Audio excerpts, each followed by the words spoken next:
Passion for Knowledge-en edizio honetako hitzaldi nagusiak, espero dugu, zuek ere guk adina gozatu izana, aste osoan gure hizlari gonbidatuen ahotan entzunal izan ditugun zita, zifra, azalpen eta bitxikeriekin.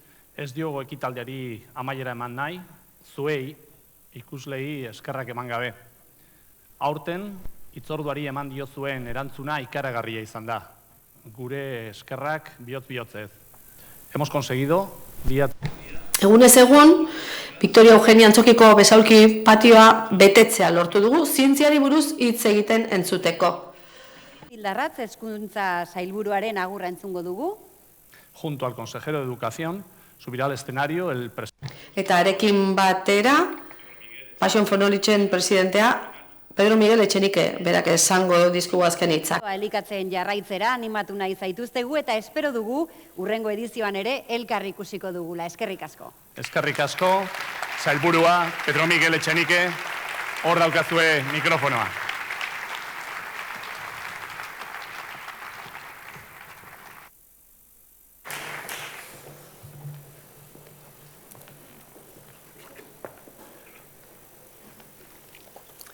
Arratsaldeon guztioi, eta lehenik eta behin eskertu nahiko nuke bai presidentea, Donostian International Physics Centereko presidentea eta zuzendaria. Aldi berean baitere hitz egiten eta ikerlariak diren guztiak eta bat-ipat ona etorri zaten guztiak eta hemen damazkizuenak baitare bi ordu terdi gurekin batea. Ez dut gauza handirik esango, bakarrik adieraztea zein importantea den eta dela kortinak zentzorretan gauza asko azpimarratu ditu, gizarte baten etorkizunarekiko ikerketan eta ezagutzan inbertitzea. Beraz, nik uste tradizio bat dagoela eta niretzat sailburu bezala hezkuntza eta ikerketa eta unibertsitate eta ikerketa sailburu bezala hori badala Pedro Miguel Etxenikerekin batera egotea, bera izan baitzan, él fue el primer... Bera izan baitzen lehen hezkuntza sailburua, lehenengoa eta Kristina ere hemen dugu nire aurrekoa. Erantzukizun honetan. Eta 28 urte zituenean izan zen gainera hezkuntza sailburua eta bide honi jarraitu zion, apustu bat egin zuen, orain esan dezakegu apustu zigorra zela, baina une hartan apustu egin bertzenean. Eta krisi ikaragarri batetik gentozenean apustu egitea. Eta Pedro Miguelek lidergoa izatea garai hartan, benetan eskertzekoa dela. Eta asko gustatu zait, Adela Kortinak irakasleak esan dizkigun hitz batzuk, seguruenez ez ditut berdin errepikatuko, baina lan egin dezagun pertsonen zerbitzura, naturaren zerbitzura, gizarte emantzipatu bat lortzeko. Eta horrek emango digu etorkizun justuago eta seguruago. Eskerrik asko.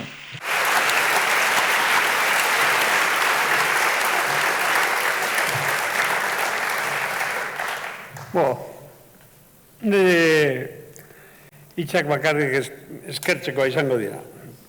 Eskerrik asko zuri, eskerrik asko Eusko Jaurlaritzari eta eskerrik asko hainbeste jendeari.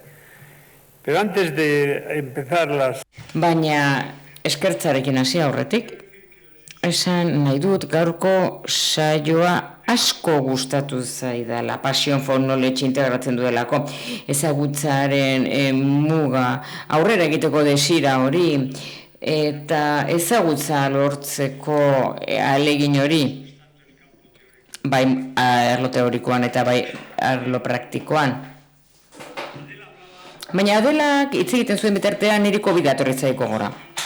COVID-ak erakutsi zigun, ez dela bakarrik zientzia eta bere erakusle joan hasieran esan genuen bezala, Eta ikusarazi gaitu ze garrantzia duen zientzia gizadiaren etorkizunerako, baina baita ere COVID-ean beharrezkoak izan ziren, arlo guztietan bezala humanitateen gainerako arlo guztiak ere bai.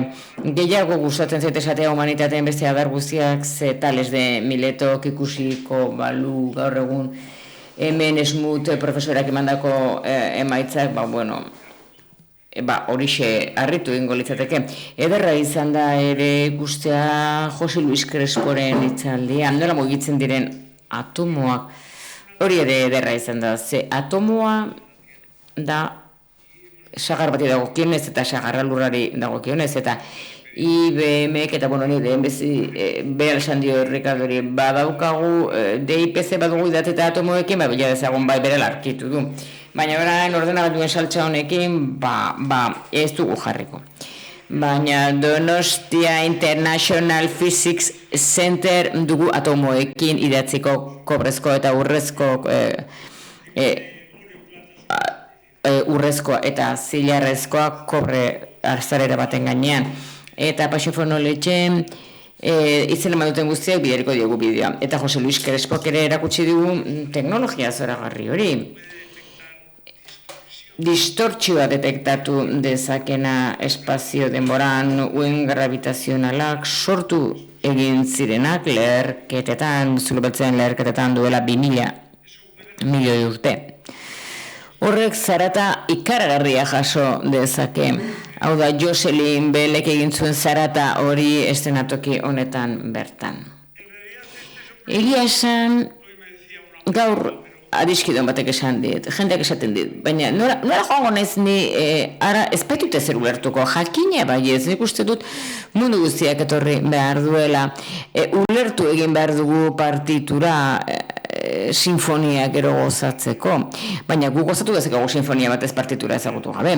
Ez dugu zertan ulertu lixerik eta prozesua zer den otordu on bat egiteko. Eta orain bai. Programa oso anitza da. Hau da, gai asko dira, divulgatiboak, neskamutil zoragarri horiek, gero hitzaldi osoko hitzaldiak, gogo eta hueva pentsarazten gaituztenak. Gaur denokitze egingo dugu afar orduan eta gogora ekarriko ditugu Adela Cortinaren hitzak seguruenez, baina tira, sar gaitezen, eskertzan, hau egundoko alegina izan da, eta ia perfekziora iritsi da, ezin dugu, kableen fluktuazioak ezin dugu kontrolatu, baina iaia lortu dugu. Nola nahi ere, lehenik eta behin eskerrak patrono pribatuei, hau da ire ikus dezakezuen erakusketa zoragarria unibertsuari buruz, hori egin ahal izan dugu Kutxa Fundazioari esker eta Tabakalerari esker. Benetan Valentina Rodríguezek eta Silvia Bombonikek bultzatua izan da erakusketa. Eta gero Pasion txiki ere benetan zoragarria dena, aurrek izugarri gozatzen dute, Pasion txikirekin. Gero beste programa batzuk euki ditugu neskamutilekin, ikasle gazteekin, EDP-erik eta telefonarekin kolaboratu dugu, eta atzo hemen egundoko gogoa zuten gaztetxoek Nobel saridunekin eta argazkiak ateratzeko, egia esan konturatu ziren beraiek bezalakoa zirela, gizakia direla, eta lan egitean badute beraiek bezala izatera irits zitezkela, hori da esan zena. Gero baita ere osoko izlariak, zue, onartu egin duzue eta baiezkoa eman diozue, ia mukuru bete duzue areto hau eguna joan eguna etorri. Lujarri ere bai, eta komunikazio sareek lagundu digute prentsarekin, biltzar batekin da bizitzaren jatorriari buruz Kepa Ruizek eman du Miramonen, Euskampus Igor Campillo liderra izanik, doktore gaien prestakuntza programa bat egin du, eztabaida programa bat gure lider zientifikoekin, gainera gozatu dugu kontu informal eta eszeptiko honekin, baina azken batean oso zientifikoa den Naukasekin,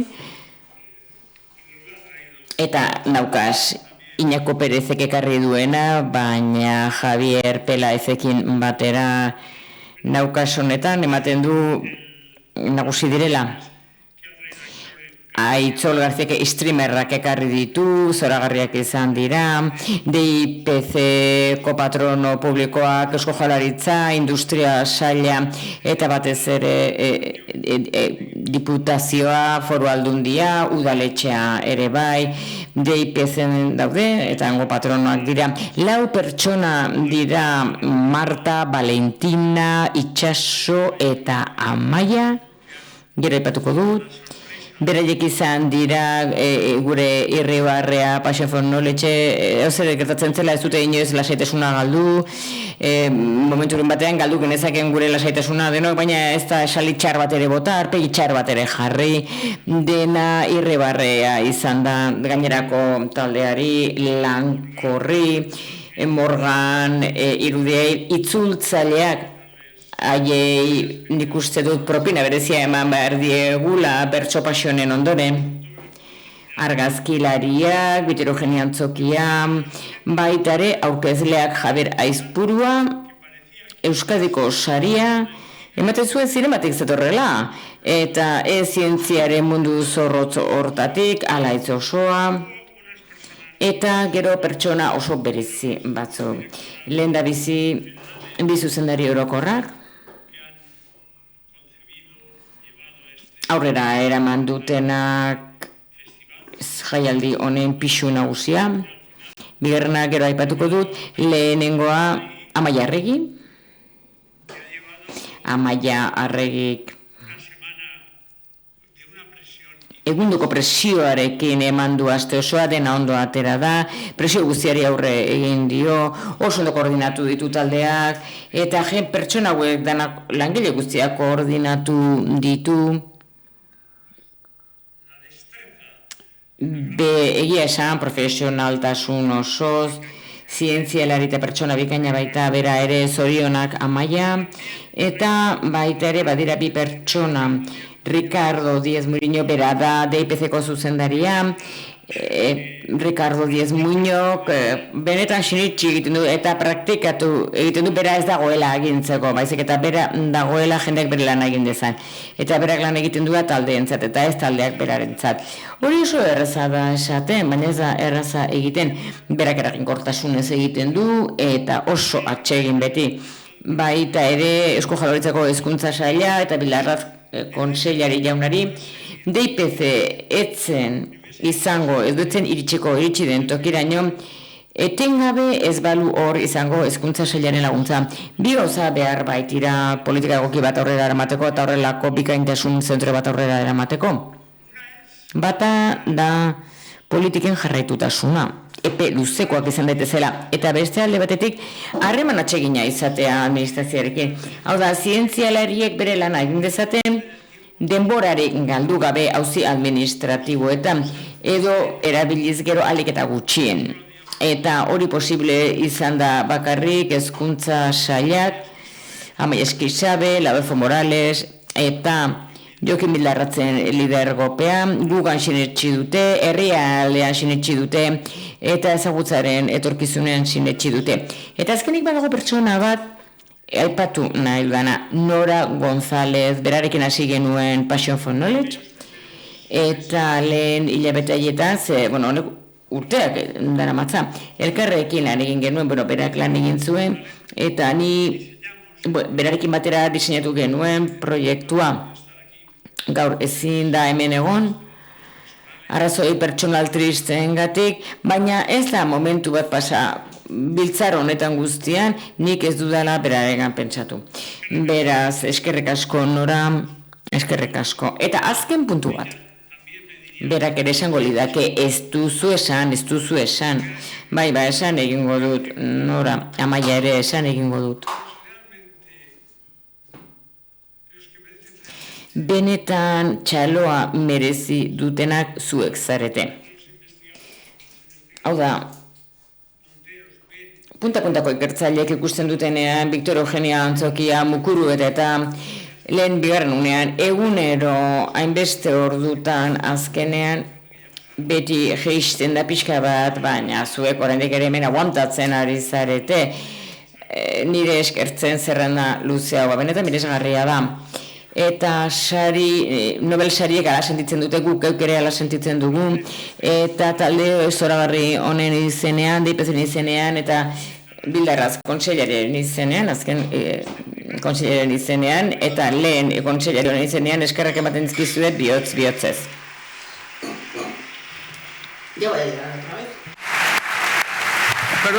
Barkatu. Ez da bukatuko Passion for Knowledge argazkia ateratzen dugun arte lehendabizi, aterako dugu izlarien argazkia zuzendaritza batzordearekin batera aurten lan egin duena. Eta gero kolaboratu duten talde guztiekin, oso barroa naizenez, badakigulako bide bat urratzen ari garela, bidea ondo urratzen ari garela gainera.